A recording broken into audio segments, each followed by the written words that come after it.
kakaibang Marcos ito. Yes. Hindi nga siya kakaibang Marcos, kamukha niya si Charis eh. Adik kayo kasi ang leader nyo.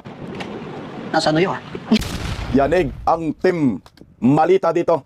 Pasensya na, medyo husky ang boses natin dahil nga medyo hindi magandang ating pakiramdam. May samid-samid tayo, medyo may ubo tayo. Parang antina na lang yata kulang dito. Excuse me po. Okay, pag-uusapan po natin ngayon itong pagsanib puwersa ni Ma'am Malu Tequia, Cathy Binag at Atty. Rowena Guanzon. Na talagang trending po ito kagabi at dinurog ang team Malita at siyempre si Lupin Marcos. At siyempre napag-usapan rin po ang impeachment laban kay Vice President Inday Sara Duterte. Aba, napag-usapan din itong si Jinky Luestro. Magbayad ka na daw ng utang mo, Jinky. Magandang tanghali po sa ating lahat. Pa-like po muna, pa-share, pa-subscribe at pakipindot po ang inyong notification bell para lagi po kayong updated sa ating mga video. Mukhang talagang nawawala na boses ko pero ganoon pa man, hindi pa rin tayo magpapatinag at hindi pa rin tayo titigil sa ating ipinaglalaban dito sa Bisdak Pilipinas. Tuloy pa rin ang laban at pagsisiwalat ng katotohanan at pag-criticize sa gobyernong nakangiwi ang panga. Yawards nyor, ba't ako nyor yung inubo nyor? Ikaw yung sinipon eh. Okay, ito. Pakinggan po muna natin. Maganda po yung segment na ito. Ang segment na ito ay sa totoo lang. Parang ang titulo pa lang ng programa mabigat na kasi pag sinasabi mong sa totoo lang, dapat yung mga sinasabi mo dyan ay hindi mga fake news. No? Kaya kailangan totoo lahat at credible ang inyong mga pahayag. Napakagandang puwersa po ito. Ito yung tunay na power top girl. Ayan. Ito yung women's power na talagang mga kababaihan ang ipinaglalaban. No? Ang ganda ng naisip ng Isiminay. Okay, pakinggan po muna natin itong barat agad ni Ma'am Malu Tequia dito kay Lupin Marcos. Nung pagpunta po sa New York, pabalik na yata ang hinayupak eh. Kapal ng mukha. Ito, pakinggan natin. Ano naman ang reaction nyo doon sa visit at sa speech ni BBM sa UN Commission on Women? Alam mo, Attorney Guanzon, sa totoo lang, unang-una, pag mayroong krisis, ang leader kailangan nasa bahay. Kailangan inaasikaso ang mga problema dito. Pangalawa, alam mo, ikaw, expert ka sa women's advocacy, no, sa women's rights. Ako'y nababahala na isang tao na hindi kilala sa advokasya ng kababaihan ay siyang nag-deliver ng isang speech before the UN group, no? At dito makikita natin siya na nagsasalita tungkol sa role ng kababaihan, ang kahalagahan ng kababaihan, at ang bumubuklod sa kababaihan pagdating sa development. Yes, tsaka 30 years ago, pato binuo yung diba? sa Beijing Conference. Oo, at dito, 51 years ago, no 1972, tinayo yung UN Yes. Women's Day, no? Yung International Women's Day, March 8. Hindi ko alam kung napolitika ang UN system at napasok siya. Pangalawa, na napakahalaga sa akin, Ms. Binag, yung... Stop muna tayo doon. Parang nabayaran yung sistema ng UN, tapos pinasok si Bangag, magpaipa lang. Kasi karamihan po nagsasalita talaga dyan ay mga babae lang. Wala pong lalaki, si Bungit lang yata. Kasi pag nandun ka, kailangan meron kang ipinagmamalaki na ikaw ay champion sa mga karapatan ng kababaihan, women's empowerment. Wala kang legasiya na ganun eh. Ang legasiya mo, singhot. Tuloy nyo. Sandali lang, meron tayong krisis, hindi mo nga nakukuha yung mga Pilipino. Samantala ang Singapore at Spain, nakapagpadala na ng eroplano. Siya naka-private jet. Oo, di ba? So, kung susumahin mo yung expense, sa totoo lang, pwede ka magpadala ng eroplano dyan sa bansa, sa Middle East, para mo malipon yung mga Pilipino para out of harm's way. Pero nakita natin, di ba, yung isang empleyado sinabi, sige, isumbong nyo kahit sinong sumbungan nyo, wala kaming pera. Walang pinapadala yung Maynila. Oo, yun. Sa totoo lang rin yun, no? Nagsasabi yung government employee na yun, at ang balita ko sa Senado, sinabi ni Secretary Katdak, naalis na. Tinanggal pa ang nagsabi ng totoo. So, makikita natin, napakahirap yung adjustment ng gobyerno, at saka bago siya lumipad, Kati, nagkaroon sila ng party. Pero yung party hindi naman daw gastos ng Pilipinas, no? Kahit na, biro mo parang yan yung kumbaga nasusunog na ang Roma, nagpa-party ka. Si Nero nagpa-party pa. Diba? So sa totoo lang, sinong gumastos at kung hindi ang gobyerno ang gumastos, bakit naman kayo nagkaroon ng party? Sa loob ng Malacanang? At ang mali doon sa akin naman is insensitive. Oo. Sa totoo lang, napaka-insensitive na ang dami nating OFW sa iba't ibang parte ng mundo na ang mga pamilya nila dito sa Pilipinas ay nag-aalala. Yeah. And you know, for you to do that, it's so insensitive. Alam mo, hindi ko i-blame yung mga umatan ng party because you know, most of them naman, hindi naman political. But apparently, yung ating presidente, iba ata ang priority niya. Iba ang gusto niyang gawin. Alam mo yun? So, yun yung dapat, yung minsan tatanungin mo, ano ba yung mas importante? Yung kapakanan ng nakararami na katulad ng mga OFW na nakikinabang ating bansa at nakakatulong sa ating ekonomiya? O yung mga, hindi ko naman minamaliit yung event yun sa UN and everything. But right now, we're in crisis. Even though, sinasabi lang, wala pa naman dito. Stop muna tayo doon. Yung napakalaking insulto dito sa mga OFW talaga. Kasi hindi nakapagpadala ng chartered plane para sunduin yung mga OFW na gustong umuwi. Pero ito, binibilatan ng mga OFW, ayaw namin magpadala sa inyo ng eroplano. Pero kami, pupunta kami ng New York, Amerika, dalawang private jet ang gagamitin namin. Bahala kayo sa buhay mo. Ito yung napakalaking insulto. Grabe na lang ho siguro, napakamanhid ng Pilipino.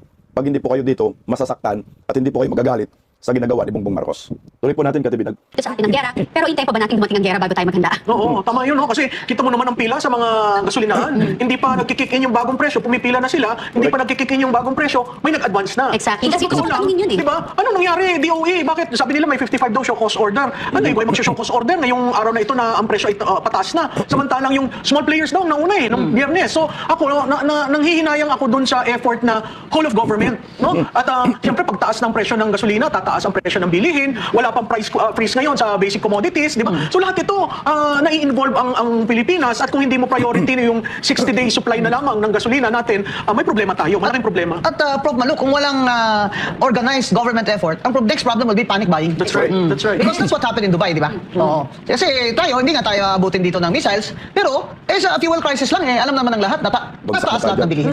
Tataas ang pagtaas niyan, tataas ang forex. Pag tumaas ang forex, impact agad yan sa yung sinasabi mong deficit. O impact na rin dun sa utang natin, no? Na nasa 17 trillion na. So, napapahala ako dahil yung may kaya nila. Oo. Pero yung wala, yung gahol sa buhay ay sa totoo lang. Talagang kung malalim ang iyong bulsa at may madudukot, sige. Pero kung wala, mag-aabang ka. Mukhang ang utang ng Pilipinas ngayon ay nasa 18.13 trillion na. Ganun kalaki ho ang utang ng Pilipinas, pero wala man nangyari sa ating ekonomiya. Oo nga, hindi tayo abutin ng missile, pero ang tumama sa atin yung langis. Magkano bang presyo ng langis ngayon? Napakamahal na, 80, 90, 100. Only Marcos admin yan. Lahat nangyayari yan under Bongbong Marcos Jr. Ganito kalala ang gobyernong ito. Walang kwenta at ang mga Pilipino naghihirap pero sila naglamyerda. Hindi tayo inabot ng missile, pero ang tanong, yung ekonomiya natin, di ba apektado? Saan ka kukuha ng langis? Akala ko nga yung pagpunta ni Bongbong Marcos sa Amerika, makipag-usap kay Donald Trump at hihingi ng langis. Kasi nga, ang Amerika, meron silang supply ng langis sa Venezuela, di ba? Kinuha nila. Pero ano po nangyari? 5 minutes na talumpati, tulo pa sipon ang buwang, gumastos ng milyon-milyon, naka-private jet. Yan lang ang napala ng Pilipinas, anak ng kagwang. Dapat ito, ipagkukulong tong mga to, pag si Inday Sara maging presidente, parusahan ng tudo. Wala pong napala ang Pilipinas sa pagpunta ni Bongbong Marcos sa Amerika. Kundi gumastos tayo, tinakasan niyang problema, ang langis ang sitaasan ng presyo. Akala ko nga makipag-negotiate, makakuha tayo ng langis. At ipinagmayabang pa nila na ipapatigil daw ang digmaan. Ulul, paano ka magkapagsalita doon? 4 minutes nga lang yata . Sabi nga ng panel noon 4 minutes lang. Dapat magsalita ang isang resource person. After 4 minutes, papatayan namin kayo ng mikropono. Naghihintay nga ako na mapatayan ng mikropono ang buang . Pero hindi na napatayan ng mikropono . Tulo sipon ang lumabas. As in, nagsasayang ng pira ang gobyerno, ang Pilipino, napakamanhid ng mga Pilipino kung hindi pa rin po kayo nagagalit dito sa ginagawa ni Bangag na harap-harapan niluloko tayong lahat. Tingnan mo sa ibang bansa, nagkaaligaga na sila pagpapadala ng chartered plane. Maraming bansa, Singapore, Indonesia, Malaysia, Korea, Spain, nagpapadala sila ng chartered plane para sa kanilang mga citizen doon. At saka busy na po sila, nagprepara na po sila sa kanilang mga bansa kung sakaling tatagal ang digmaan, handa na po sila. Pero ang Pilipinas hindi po handa. Hinayaan lang tayo. No? Wala silang plano. Walang contingency plan. Pati nga dyan sa langis, wala . Kung matino pa si Bongbong Marcos, hindi sana. Ang pinakadabis sana, kinaibigan natin yung China. Ano ang ginagawa ngayon ng mga mambabatas? Impeachment. Napaka-busy nila sa impeachment laban kay Vice President Inday Sara. Balita nga natin si Sandro Marcos nakakalap na ng 200 na pirma para ma-impeach si Inday Sara. Ganun kagago ang mga kongresistang malitagang sa kongreso. Impeachment mo iniisip. OFW, hindi mo iniisip. Digmaan na ngayon . Paano ka makakuha ng murang langis? Hindi nyo inisip yun. Saan ka makakuha ng stocks? Hindi nyo inisip yun. Ang inisip ninyo, patalsikin si Vice President Inday Sara Duterte na hindi naman kurakot at ang nangungurakot si Bongbong Marcos. Pakinggan po natin dahil pinagtanggol din po nila ng Tris Marias na ito, si Vice President Inday Sara Duterte. Narito po. Mr. Representatives, kumusta po dyan? Magkano na po ba ang Richard Mille ngayon na relo? Oo, di ba? Ganun siguro ang mga tinatanong When dyan. you're confronted with the realities on the ground, sa totoo lang, matatanong mo sa iyong kongresista, kayo ba ay may concern sa amin? Di ba? Kami po yung nananawagan sa inyo dyan sa Kongreso, sa ating mga legislator. Sana ho baguhin niyo yung priority nyo. Hindi natin sinasabi na huwag niyo ituloy yung impeachment or anuman, pero nahaharap po tayo sa totoong krisis ng bayan. Ang priority nila, Kati, ang impeachment . So, next topic natin, Prof. Malo, impeachment na naman, 2.0. Talaga naman hindi pa nadadala itong mga ito. Pero tingnan natin, palagay mo, Prof. Malo, ang recent na update sa atin is nagbumoto ng Committee on Justice na sufficient na in form and substance ang impeachment complaints against Vice President Sara Duterte at ang mga grounds nila, allegations ay na naman, confidential funds na naman, betrayal of public trust, culpable violation of the pero ito mga general So, pero anong sa tingin mo, Prof. Malo? Do you think the majority led by Sandro Marcos can get 1/3 of the votes? Well, nakita natin may signaling na nangyari sa committee level nung nagkaroon ng 54-1 na botohan. Isa lamang ang hindi nag-agree doon sa termination of form and Sumpay lang. substance. Yung form, Sumpay. madali lang yun. Yung substance, ang hindi ko lang gusto, nung kinumpare mo doon sa deliberation sa impeachment kay President Marcos, abay sa substance, naglalabas sila ng mga information na hindi naman yun ang basehan to determine substance. Di ba? Ang titingnan mo sa substance kasi yung evidence. Pero ang presentation ng evidence doon mismo sa hearing. nandun na Di ba? sa Oo. Senate court. Pero nakita mo, ilinabas ni Congressman Ridon yung salin na hindi naman niya sinabi na yung 2008 ay Vice President pa lang doon si BP Sara. Kinumpare niya to explain unexplained Vice Mayor. wealth. Yeah. Yung 2008 hanggang Vice Presidente siya. Parang siyang senador. Parang siya yung nahusga. Di ba? Yeah. Total of 16 years. Kahit sino Pilipino sa total of 16 years, umaangat ka sa buhay mo. Correct, Oo, correct, pero sa tama. kanya unexplained At saka wealth. abogado yung husband. Oo. May practice, may tax receipt. Nag-ITR sila every year as conjugal yung mga assets nila. At saka normal po, kahit sa, gawin mo, kahit sa sino accountant dyan, it's normal na nag-appreciate ang ating pera ng 10% a year. I did that. Oo, yung compound Yeah, interest, yeah. pero sa kanya 1,008%. Kaya sabi ko, ano bang mat meron itong si Congressman Ridon? Hindi Hindi ko nga maintindihan. no? in-identify eh. Oo. Kung paano, saan galing and everything. Diba? At saka yung value of money. No. Kaya Diba? Congressman Terry Don, my former student. Estudyante mo yun. Meron akong text dito. Kung sa estudyante pala ni Attorney Rowena Guanzon yan sa UP, si Ridon. Bakit ang ubob yan, Attorney Rowena? Nagpaka-ubob dahil sa galit sa mga Duterte dahil nagwaldas ng pera ng bayan. Tuloy, itong si Ridon. Ito na-receive na ikaw din daw, ipakita mo ang salin mo simula nung bago ka lang, naging kabataan party list rep hanggang ngayon. Kung magkano daw ang taas ng salin mo. On the side lang yun, ha? Ito yung pinakamaganda, no? Ipaliwanag mo Ridon yung salin mo. Kasi nagiging kabataan representative ka man. Magkano na yung pera mo ngayon? At saka nagiging official ka rin ng gobyerno noon sa panahon ni Tatay Digong na nangurakot ka. Umikot ka sa buong mundo gamit ang pera ng bayan. I think anti-poverty alleviation yata yung commission niya eh. Dapat ka rin doon. Makulong ka rin hinayupa ka na cookie ka. Maka nga, mas mayaman pa to kay Inday Sara eh. 88 million lang naman kay Inday Sara. Mani-mani sa kanya. Diba rin doon? Meron kang 50 million na alokabuls eh. Oh, nasa na yung mga kapirahan na yan. Magpaliwanag ka rin. Tama yan, Attorney Rowena Guanzon. Parang alam din na naging estudyante ko yan, kaya magaling yan eh. Diba? Magaling daw. Magaling siya eh. Oo, kailangan galingan niya dyan ha, para hindi siya mapahiya. Ayusin nila yung mathematics. Yung mathematics. Yung Ang numero. pangalawa yan, si Congresswoman Lustro. Laila de Lima. hindi ko Naglabas yan. naman tungkol sa COA. No? Bakit? COA commissioner ba yan? Ayun nga. Hindi mo pa naman hindi ka, you will not go into the merits of the evidence. It's just looking at the substance. So yung kay BBM, walang substance, sabi nila, dismissed agad. Oo. Itong kay Sara, may substance, kaya butuhan natin. Oo. Magre-react ako dyan. Diba? Magre-react ako, pwedeng mag-react. Kasi I'm part of the impeachment. Kay BBM, remember? I'm part of that group. Na hindi tinanggap? Na hindi tinanggap? Okay. I just wanted you guys to know na sobrang grabe, daming ebidensya dun. Kaya nila ayaw tanggapin. Oh, di ba, Miss Binag, yung kay President Marcos, yung unang impeachment, ang attachment, puros news article clippings. Yes. Yung pangalawa, doon lang sa BBM parametric formula, yung author noon, nawawala na, si Yusek Cabral. So, ibig mong sabihin, mas matindi pa yung evidence ninyo doon sa third impeachment? Yes, kasi una, andun Eh, baka kaya hindi tinanggap, sa totoo lang. Kaya nga nung pinapaiwanan kami ng kopya, hindi kami pumayag. Hindi kami pumayag. Ba't kami mag-iiwan kung hindi mo tatanggapin? Correct, Unless i-receive mo, di ba? Hindi kami tanga. May babasahin nyo para malaman nyo kung ano yung pa-file namin. Which is, obviously, alam din naman namin hindi nila tatanggapin. Kasi alam nila na solid yun. Tama ka dyan kasi nga yung kay kay Bongbong Marcos, yung ebidensya, sandamakmak talaga. Ang daming issue eh. Kaso nga ang problema, yung Kongreso, hawak naman ni Bongbong Marcos. So kontrolado nila. Pero itong impeachment labang kay Vice President Inday Sara, ewan ko kung maglakas ng loob itong mga kongresista na susuporta dito. Kasi yung NUP, nagdadalawang isip na sila eh. Nagpalabas nga po sila ng payag na ayaw nilang sumuporta dyan. Pabalik-balik, walang matibay na ebidensya. Ganun din naman. Pagdating sa Senado, wala, ibabasura lang din yan. Inasisira lang yung institusyon ng Kongreso. Pero may banad dyan si Atty. Rowena Guanzon patungkol dyan. Pakinggan natin. To obvious na, Prof. Mano, na ang impeachment na to is politically motivated. Oo, klarado naman kasi doon sa treatment doon sa impeachment kay Presidente at sa treatment sa impeachment kay Vice Presidente, magkaiba. Oo. Tsaka it's the same people who are Sila moving. Diba? Kikita natin yung mga actors dyan. At saka kung makikita mo, bakit hindi yung committee chair na si Iloistro na very minion niya ni Martin Romualdez eh. Bakit hindi siya nagro-ruling doon sa ano ba talaga ang rule sa finding of adequacy of substance, di ba? Eh siya dati siyang piskal, di ba? Probable cause lang yun eh. Yung nga substance hindi ngayon probable cause eh, di ba? Pero inayaan niya. The duty of the chair is to rule, hindi ba? If there was a question, and I think there was a question there.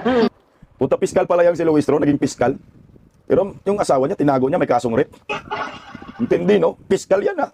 Pero, Walang alam sa batas, anak ng kagwang. Oh. Naging piskal pala to. Pero hindi kasi bias itong si Luis Tro kasi ito yung nagsasabi ng dahil may tax kaya dahil sa speaker. Diba? So, it's really, it's just a play. It's an obvious reason. Kaya sa totoo lang, yung pagsagot niya yung sa utang, no? Na gusto naman daw bayaran, pero dahil Utang. ganyan yan, utang nila kay BP, doon sa law office. 8 million. Okay, man, Scorpio. Oo. May utang siya dun sa rape case na asawa niya. Oo, at di ba, inamin rin yung tinago niya. Ewan ko sa mga lawyers, kaya ako minsan yung mga kaibigan kong lawyers, tinatanong ko, talaga bang ethical yung mga pinaggagawa? Tapos ang sabi niya, of late, babayaran naman daw. Dahil ilinabas, isa cybercrime. Si BP Inday. Paano mo Ayaw talaga magbayad, kaya gano'n. diba? Eh bakit naman ang IDP? It's a challenge for you. Hindi mo ba pwedeng Discipline, IDP mo to oo. prove you? I-imbestigahan nyo na yun? Kasi admission yan eh. Oo. Na sinabi niya na tinago niyo yung asawa niya. That was rape. That's an unbailable offense. Eh bakit si Rebilla na nagde-deny siya na ginawa niya yan pero nag-surrender siya? Oo. Di ba? Dapat kasuhan Atty. Rowena Guanzon kasi siyempre, ano yan, parang cuddling yan, di ba? Tinago niya yung asawa dahil sa kasong rape. At ngayon, nasa na yung asawa niya. Dapat yan, madisbar din. Wala, binuto pa ng mga taga Batangas, anak ng kagwang, dami kasing pera eh. Di ba, galing sa Tupad, AX, no, AKAP, bigay ni speaker. Tama lang din, i-call out yung Integrated Bar of the Philippines dito sa isyong ito. Tuloy. Bakit si Robin Padilla, ilang taon sa kulungan? Yeah. Bakit yung asawa ni Luis Tro? Kakaiba? Ayaw talaga. Kahit na yun ang batas na kulong ka muna bago ka mag-motion for bail. Yan ang Ha? sa totoo lang talaga. Oh, kaya nabuking siya dahil may utang pala siyang attorney's fees kay Attorney Man Scarpio na ayaw niyang bayaran. Ang ito naman ang singilin ng mga ito, kakasuhan ka. Ayaw ko na kliyente yan si Luis Tro. Di ba? The awards, no? Ikaw na may utang, ikaw pa yung magkaso. Cyber libel daw. Eh, inadmit mo naman na may utang ka eh. Bakit ka magkakaso, buang ka? Bayaran mo na lang. Kasi inadmit mo na naman may utang eh. 8 milyon, bayaran mo. Ba't ka pa magkaso ka pa? Ikaw na nga yung may atraso, ikaw pa yung magkakaso, anak ng kamuti. Tuloy po, Atty. Rowena. Ay, nako. Iba ang ano natin, iba ang mindset, no? Iba ang mindset. Ano sila eh, parang manhid. May sarili silang mundo na we can just do this, we can make it all of this happen. But remember, kahit sino naman na magiging susunod na presidente, sa tingin ba nila makakalusot sila? Yung susunod na tatakbo mga presidente, ang unang-unang gagawin yan sa eleksyon Kukunin sila. ay magpapasikat. Bababuyin din kayo. Ilalabas lahat ang baho niyo. Kung sino man makalaban ni VP Sara, lahat yan titirahin din So kayo. ang So, may tanong ko, kumpiyansa. ha? Tsaka, Stop muna sa tanong. Gusto ko yung sinabi ni Kati Binag. Sa susunod na eleksyon, kung sino man ang mga kalaban ni Vice President Inday Sara, titirahin din itong mga Marcoses. Bugbugin din sila. Siyempre, kung gusto mo makakuha ng boto sa mga Pilipino, kailangan magalit ka. Pag tumakbo kang presidente, sino bang dudurugin mo dito? Hindi naman si Inday Sara kasi wala namang kinalaman si Inday Sara sa flood control. Eh siyempre, yung pambato ng Marcos admin. Madudurog talaga sila dito. Para sa akin na tama dito si Kati Binag. Kung sino man ang mga kalaban ni Inday Sara at pambato ng administrasyon, ang mga kalaban ni Inday Sara, talagang magpapasikat yan, magpapasiklab. Bugbugin ang bugbugin itong pambato ni Bongbong Marcos at panigurado tibag sila dyan. O anong may babato nila kay Inday Sara patungkol sa confidential funds?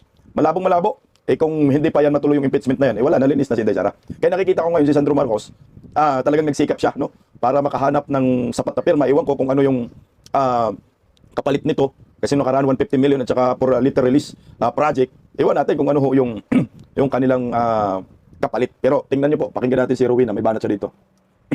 sa mga congressman, mamili na kayo, 2 years o 6 years? Kasi everybody says, even Liberal Party's former chair, Senate President Frank Drilon said, Sara is the woman to beat. Ombudsman, former Ombudsman Justice Conchita Carpio Morales said, Sara is the woman to beat. So, congressmen, mamili kayo. Sa 2 years kayo, i-firma kayo ng impeachment para sa 2 years ni BBM, you are in power, o sa susunod na 6 years, doon kayo sasama. Yan ang pag-iisipan nyo mamayang gabi habang umiinom kayo. Narinig nyo ba din to? Ng tubig. Narinig mo din ba yun, no? Yung balita.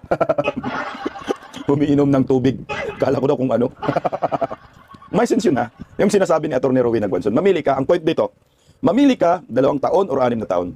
Kasi kung ikaw, boboto ka, kongresista para ma-impeach si Inday Sara sa Kongreso, wala ka namang kasiguraduhan na pagdating sa Senado ay makonvict si Inday Sara sa impeachment na yan. E pag tinignan natin, pabalik-balik na yung impeachment na yan. Di ba nakarang taon? So yung 2 taon mo, oo, masaya ka under Marcos admin.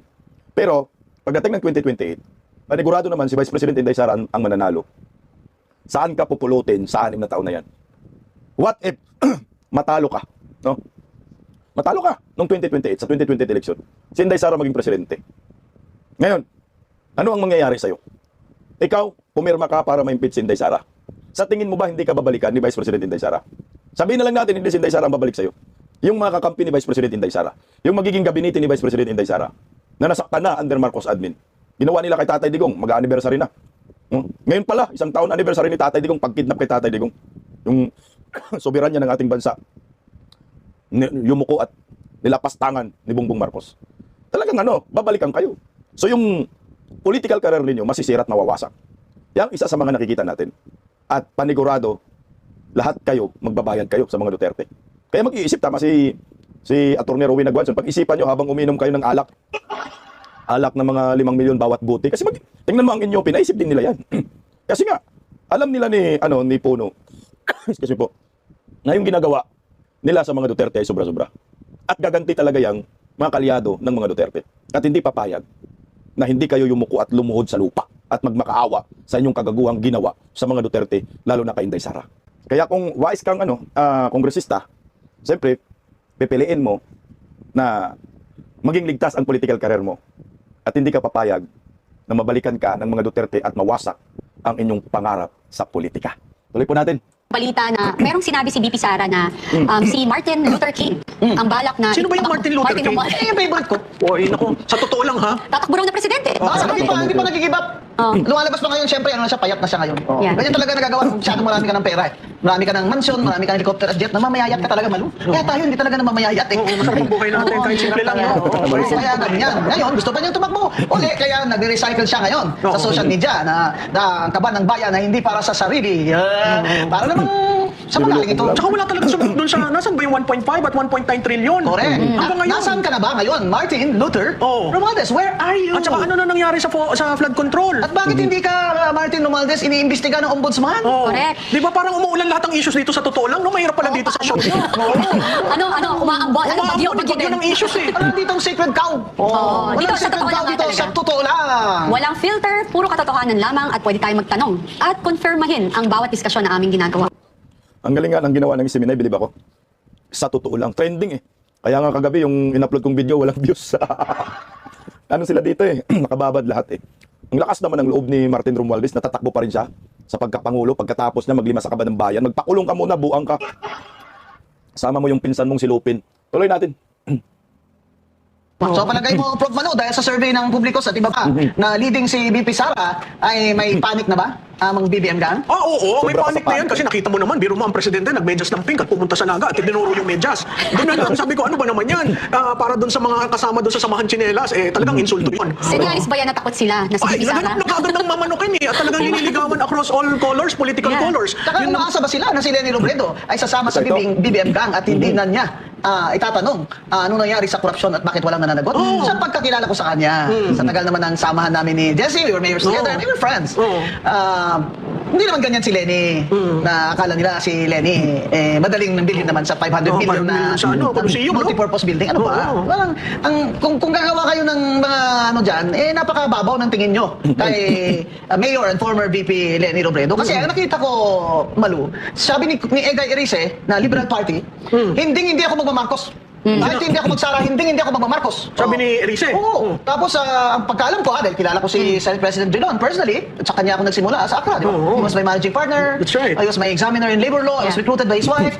If I know him, alam kong hindi siya magmamarcos. Di Ang ba? balita ko, Combing tsaka Prof. Malu, talaga ang original dilawan na Aquino, hindi niya yan kakainin ang sinusukan. Kami yun, di Di ba? ba? Yung original. Oo. Di ba? Kami yun. Ay, ano nangyari dun sa Dilawan ngayon at Pinklawan? Di ba sinasabi nila, yung Dilawan of a certain generation will never support a Marcos. Pero yung Dilawan post, Wala namang dilawan na post na Post Tony Aquino. Aquino. Ano, wala. Oo. Naging kakamping ang kulay-kulay nila. Eh kaso kakamping, may confusion kasi si Risa Ontiveros sumama dun sa slate. Kaya ang sabi ng bayan, kakamping din sila. Hindi po kayo kakamping, kakampi kayo ni BBM.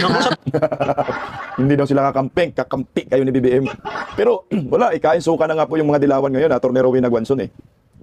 Pag sinasabi nating original na dilawan mas original na dilawan si Chris Aquino. Anak yan ng dilawan. Anak yan ni Curicong Aquino. At ni Noynoy Kuyakoy. Pumunta 'di ba si Chris Aquino doon sa Malacanang? Pumunta doon at in-entertain, pinagluto pa ni Lisa Marcos. Kasi magkamag-anak si Lisa Marcos, no? Ng mga dilawan. Ito yung katotohanan diyan. Nagsanib pwersa sila ngayon.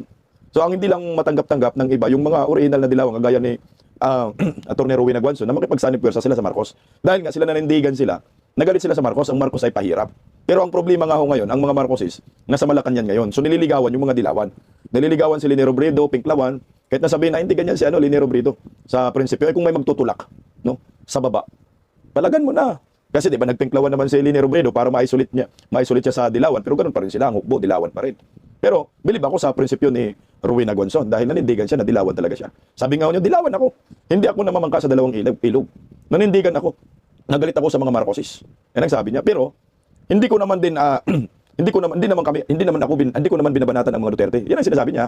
Hindi niya binabanatan ang mga Duterte. At saka hindi siya galit sa mga Duterte. Galit lang talaga siya sa mga Marcoses. At nanindigan siya diyan. Kaya nga nagkasundo ang mga DDS at saka kay Atty. Rowena Guanzon dahil nga nakapareho yung ipinaglalaban ngayon. O, okay naman, tanggap natin yun kasi hindi naman siya talaga bumabanat sa mga Duterte. Talagang consistent lang ang prinsipyo niya, galit siya sa mga Marcos. Pero ang point natin dito, what for example, tatakbo si Leni Robredo sa pagkapangulo. Tapos kakalabanin si Inday Sara, tatakbo naman talaga. Sino kaya ang susuportahan ni Atty. Rowena Guanzon? Yan ang pinakamalaking tanong dyan. Tuloy natin. Totoo lang ha. Medyo maanghang ang mga pananalita dito sa show na ito. Ayaw ni Bibi. Nahihirapan yung susunod na guest sa inyo. Oo, ayaw na yata ng ibang maupo dito at Oo, eh. Kasi talagang sa totoo lang talaga, parang pana na tumitira eh. No? Huwag nyo naman mga tao Malakas atap eh. i-confuse kasi maraming kakampik na hindi talaga magmamarcos. Correct. Hindi, welcome din naman sila Talaga dito. may ganon? Oo, Mag-Duterte na lang marami. kayo. Wala ko naman eh. Ayaw talaga. Gusto nila si Marcos. Parang ano? Hindi kasi meron kasing Facebook, kaya yan na-confuse. May Facebook kasi na Lenny Nation, nang gumawa yata yung mga taga-Naga. Eh, nakalagay doon yung pinupuro nila si Sandro. Na sa birthday ni Sandro, happy birthday. yun, that's Gusto Sandro, president. kakaibang Marcos ito. Yes. Hindi nga siya kakaibang Marcos, kamukha niya si Charis eh. Hindi kakaibang Marcos, kamukha niya si Charis. Sabay tawa si Ma'am Malo. Marcos pa rin yan. Budlat ng mata eh. Magaling din suminghot yan. Kaya, tingnan natin kung ano mang mangyayari. Kasi sabi naman ni Ma'am Rowena, walang mga Piklawan, hindi yan boboto sa kay Marcos. So mag-Duterte talaga sila. No? Kasi nga, naalala ko, meron nga Rosa nung 2022, Robredo, Sara. Talagang mga taga Bicol yun, ang mga Duterte. Tuloy yun. Kakaiba siya, di ba? Ewan Eh, ko dito kasi. ngayon, ang alam ko, may hidwaan sila kasi marami din nag-object na bakit ganyan. Tapos nilagay nyo dyan sa Facebook na pangalan ni Lenny nandyan. So, mga bata, mag-isip kayo na mabuti. Correct. Kailangan sa 2028, may reforma. Kung hindi nyo pananagutin si Marcos at ang ganda, eh anong reforma ang ibang hinahanap nyo at sinasabi nyo? Kailangan Exactly. patuloy yan ng mga kakampi ni Bibi. Kakampi. Hindi kakampi. Hindi Hindi, dito mo rin Kakampi. makikita Sa po totoo lang. na dito mo rin makikita na talagang ang bayan natin ay naghihirap. Grabe, ang daming kumakapit sa patalim kasi kailangan ng pera. Oh, crime rate is up. Yes, Ang sobra. governor ko, nagsasara na ng 4 o'clock. Malu. Kasi takot sa hold up. Grabe. Madilim na daw. Ayan ang mga hold up. Unlike before, hanggang 11 p.m. nakakalakad Sa ka. Tondo nga daw ang nagbebenta ng droga, 10-year-old. Mga bata, 10-14. Kasi nga naman, pag hinuli mo, hindi naman makukulong eh. That's right, So that's a very, sobrang talino ng mga hinayupa kayong mga drug dealers. Yung mga adik kayo kasi ang leader nyo, nasa New York. Nakaka-nervous ko dito mga guest. Pero talaga umaanghang ang batikusan nila. No? Sa totoo lang talaga talagang pumupukaw ng atensyon ng bawat manunood. At sana yung susunod na guest, medyo wag ko kayong nervous dahil ako ngayon, para naiihina ako sa mga pinag-uusapan namin dito. Kailangan po, lang, mabibigat na issue pero magaan ang paraan, di ba? Higit sa lahat, Oo, ito sa ay- totoo lang. Di ba? Oo. Ang galing. Kayong mga ate, kayo mag-ingat kayo. Yung leader ninyo nasa New York. Anyway, congratulations po sa SMNI. Ito yung mga programa na kailangan ng taong bayan na naghimay-himay sa bawat issue ng lipunan. At saka di kampanilyang makatotohanan dahil abogada. Abogada itong si Atty. Rowena Guanzon, Commissioner ng COMELEC, Commission on Audit Commissioner at political analyst. Expert din naman si Ma'am Manutiquia. Siguro maganda kahit hindi napalitan ng guest. Si Ma'am Manutiquia at saka si Cathy Binag. Si Cathy Binag din malakas din ang hatak. Bukod sa maganda, siyempre may talino rin. At may alam din siya about Liza Marcos, about Bongbong Marcos. Mga Marcoses dahil nagiging kaibigan po yan ni Liza at that time, di ba? At yung dati niyang partner ay kasing hutan ni Bunget. Maraming salamat. Medyo nakatawid tayo kahit medyo wala tayong busis. Mabuhay.